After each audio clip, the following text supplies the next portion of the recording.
fear is mounting about the end of Title 42, which has allowed for the expulsion of illegal migrants here in the United States. It will end on May 23rd, and the expectation is for a massive surge at the border. The Lieutenant Governor of Texas is so concerned, he has suggested that by the end of Biden's term in office, we could be looking at an illegal population of roughly 20% of all people. The left is going crazy with that number, suggesting it's not actually true. I'm going to get into all of this, plus the economic implications that nobody really wants to talk about. You know, I realize it's a very hot button issue, a very emotional issue for so many people. But I want to dig into what it actually means for our country if we have so many people here reliant on public services. Hello, everyone. I am Trish Regan. Welcome to the Trish Regan Show.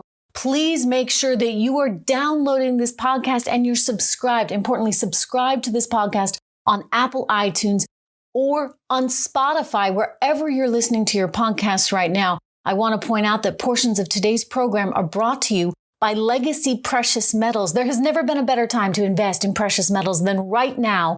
Clearly, with all the inflation data, what we're seeing is that the government is actually destroying the value of our hard-earned dollars. We're going to talk about that as well a little bit later in the program because we've got new inflation data out. We saw consumer prices going up. Now wholesale prices have reached the highest on record. We'll dig into why gold may be a good way to help offset the inflation we're seeing. But first, back to what's happening there in Texas. Today, the illegals arrived on Capitol Hill. The Texas governor, Governor Abbott, said, you know what? We're going to actually bus these people to Capitol Hill so that lawmakers there can confront the reality of having to deal with this. The point he's trying to make here is that Texas is struggling with this. Texas doesn't have the means, the resources to absorb all these people into the economy, and the federal government has done squat, right? They're just saying, get used to it. Arizona, Texas, all these border states. And people there don't have the ability to handle it economically or socially. There's been a massive rise in crime. There has been a massive uptick in the amount of money that it costs these communities to try and deal with all this. So the hope, as far as Texas is concerned, is at least it's drawing attention to the issue. In other words, if you take all these people and you bus them all over the country, whether it be to Capitol Hill, whether it be to fancy towns in Maryland, whether it be to Nancy Pelosi's district, drop them off right outside her house. How does a community manage that? It's going to cost them something. They're going to need certain infrastructure in place.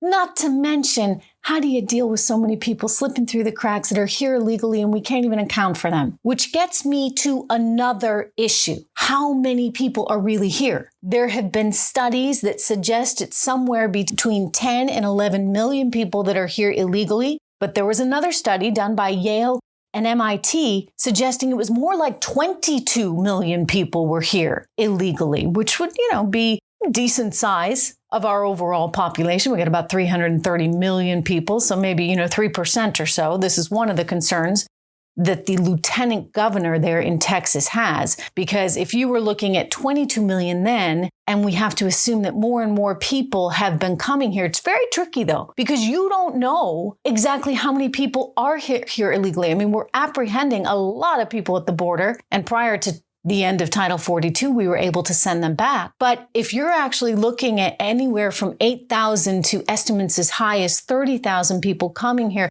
every day being apprehended, maybe not being sent back, then what will those numbers look like over time? It's a concern because, well, granted, I understand people want to be magnanimous and altruistic. They love the idea of immigrants coming here. It's part of the American dream. You can't actually do this. Let's just be realistic. If you don't have systems in place, one, to track the people, and two, to ensure that we as a nation are getting people that can help contribute to our economy, right? We're at a stage now as a developed economy where we need people that can actually be beneficial to our overall growth. Now, I'm not saying everybody has to have a PhD, but we ought to be able to ensure that they're not going to be a drain on the system. I'll share with you some more numbers This is from George Borjas, who's a professor of economics and social policy at the Harvard Kennedy School of Government. He pointed out that immigrants do receive assistance, government assistance, at a higher rate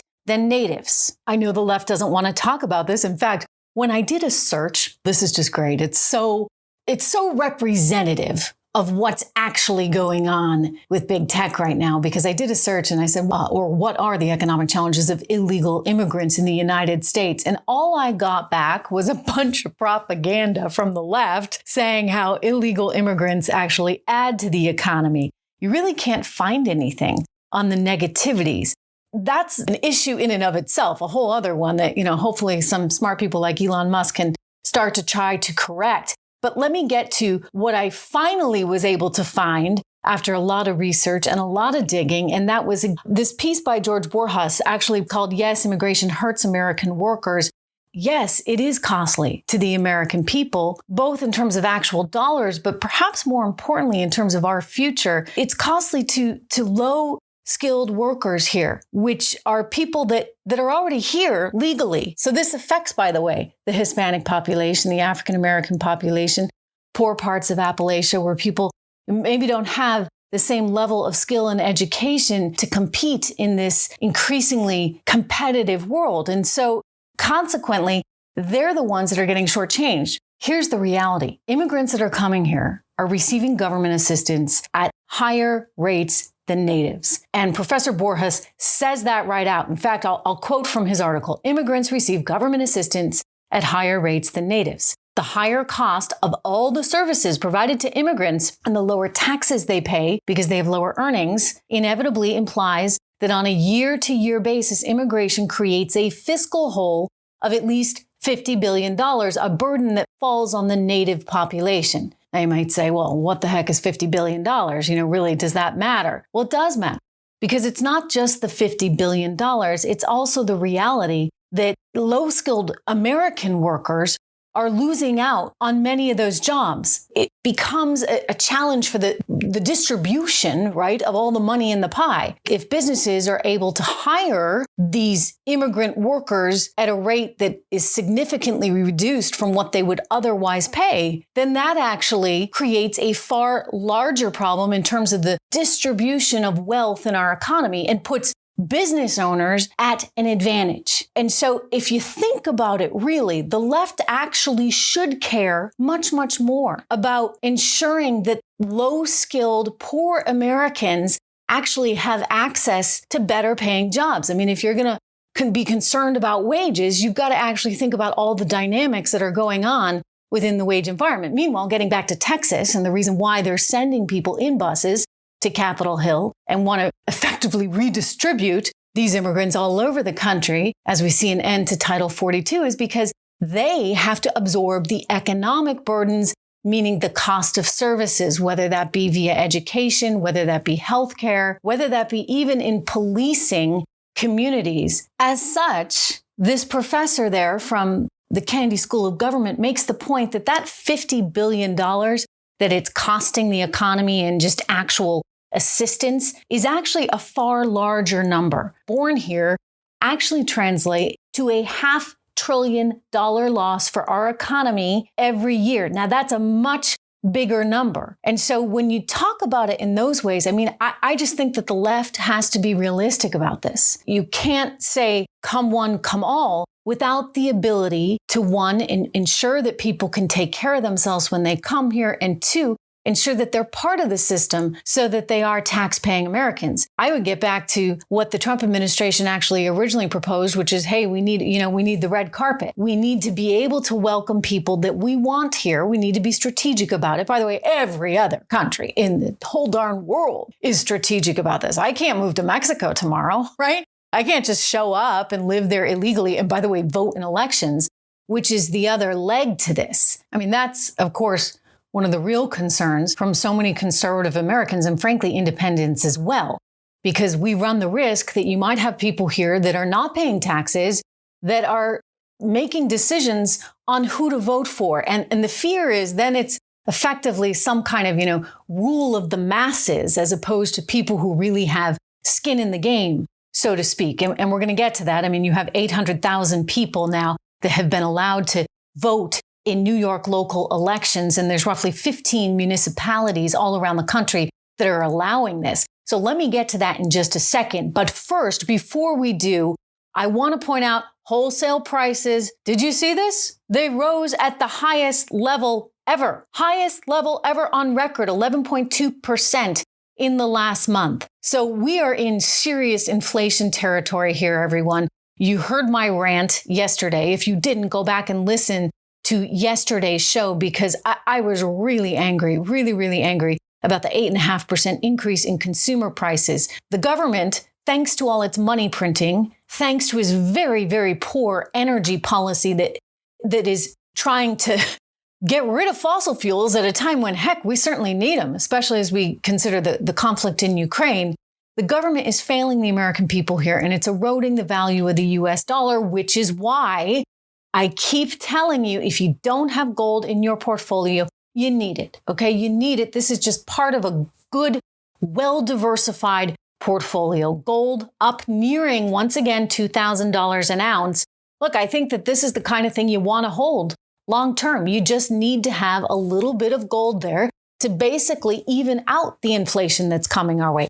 8.5% that we saw of an increase in consumer prices. You ain't seen nothing yet. You really haven't, because 11.2% of an increase in wholesale prices, well, that makes its way to the consumer. Why? Because producers have to pay that much more for goods, and therefore we'll start passing those costs on to consumers, as we've already seen. Last month, it was an increase of 7.9% in consumer prices. And though the administration wants to tell you, oh, it's all Putin's fault, I'm sorry. On this one, it's all on Joe Biden. It will get worse. And yes, the conflict in Ukraine and Russia will absolutely contribute to higher energy costs and higher food costs in the future. But this one, right now, it's all on him. And the only way to solve this is to find more oil and more grain. We need to be domestically sufficient ourselves, right?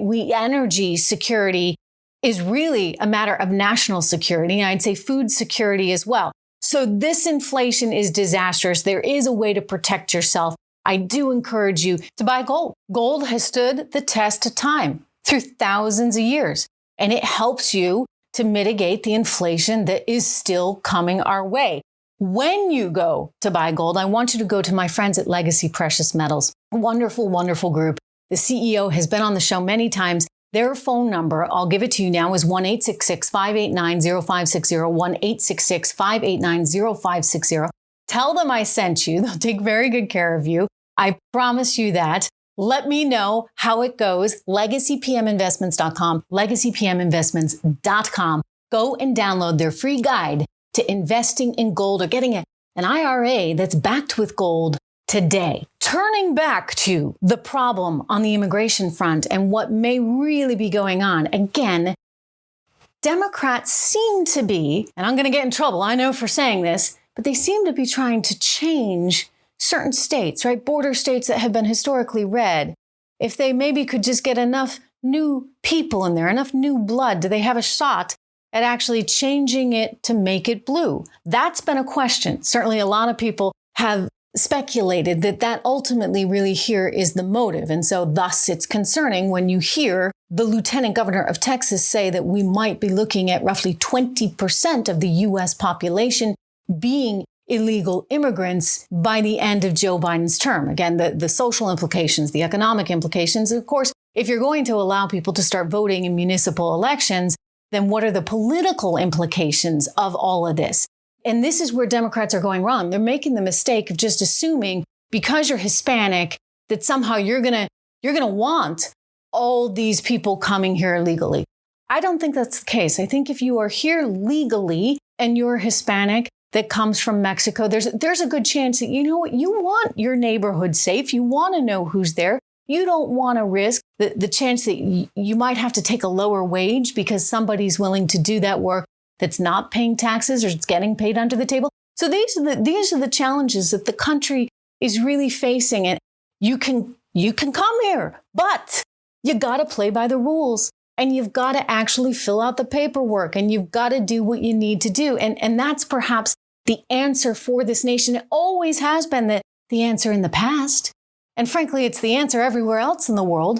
So why should it be different here? It's become one of these wedge issues, which really it shouldn't be. Don't forget, it was Dianne Feinstein back in the 1980s who said, look, we cannot turn into Mexico's welfare program, because back then she understood that it was actually corporations that would make out better because they, didn't need to pay as much. We've got to find some kind of system. You can't really continue on like this. If we make the conclusion that, you're not going to find any American strawberry pickers, well, then shouldn't you go back to some kind of visa program at least? I mean, there are sensible ways to address this crisis, but the answer is not to say, okay, we're going to end 42 and everybody, come here, come one, come all. The Guatemalan government telling us today that they just broke up a migrant caravan of 2,000 people. Can we get Mexico to do the same? We should be using all the economic pressure we can to have a better influence on those countries so that they're doing, for example, what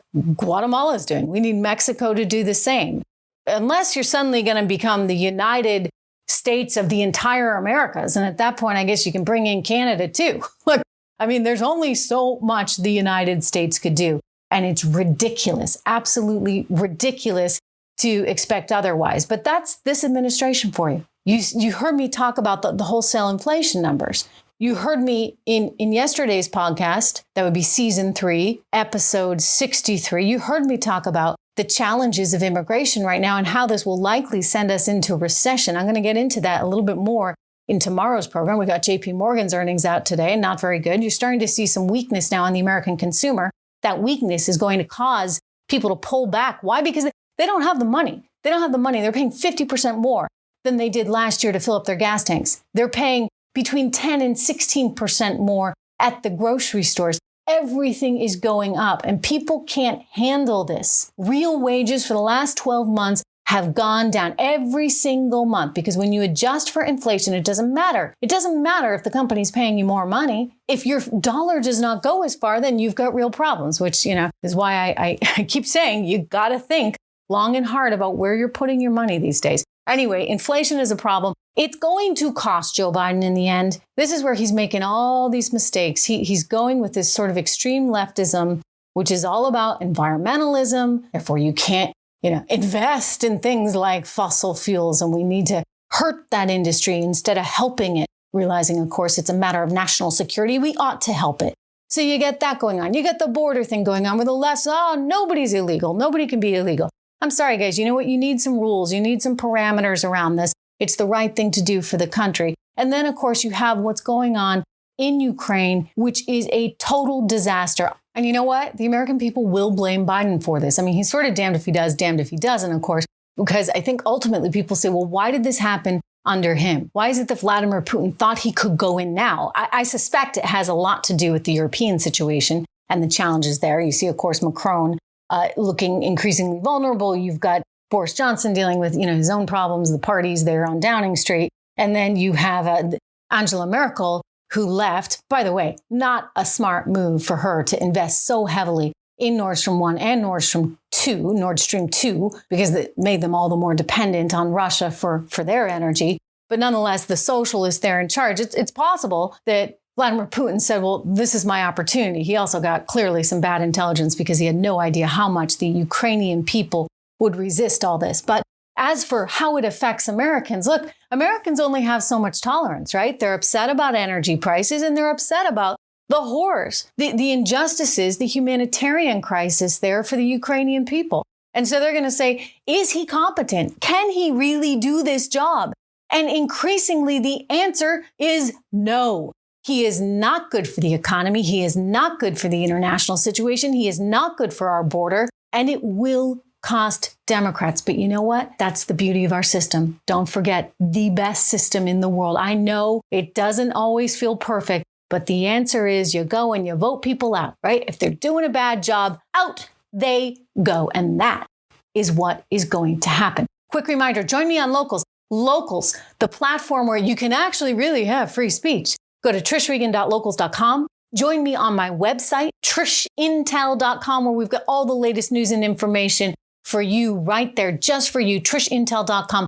And if you have not signed up for this podcast on Spotify, or on Apple iTunes. Go do that right now. Do me that favor, and I'll be back here with you tomorrow. We're going to talk about the odds of recession. We're in a real economic mess, America.